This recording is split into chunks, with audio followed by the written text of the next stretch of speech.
మా వాళ్ళు 5 కిలోమీటర్లు నేషనల్ హైవే మీద నీ ర్యాలీకి పెర్మిషన్ ఇచ్చారు. పెర్మిషన్ ఇచ్చారు కాబట్టి వెహికల్ కూడా అలాగ వెళ్ళిపోయింది. అయ్యయ్యో ముందుకెళ్ళిపోయింది వెహికల్.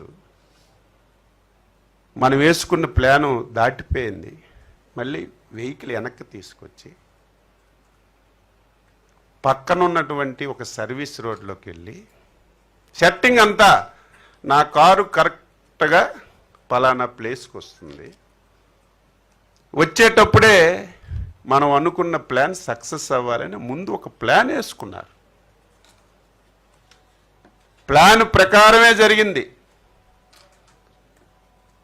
ఒక కార్యకర్తలు పరుగెడుతున్నారు. ఆయన కాల్లోనే ఆయన కాలు పెట్టుకొని కింద పడి తలకు దెబ్బ తగిలింది.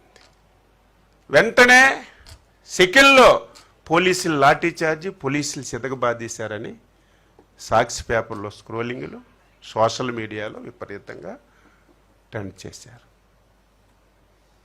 ఏమనుకుంటారు అమాయకులు? పోలీసులు ఏదో లాఠీ చార్జి చేశారు, కార్యకర్తలు కొట్టేశారని ఆ వ్యవహారం జరిగింది.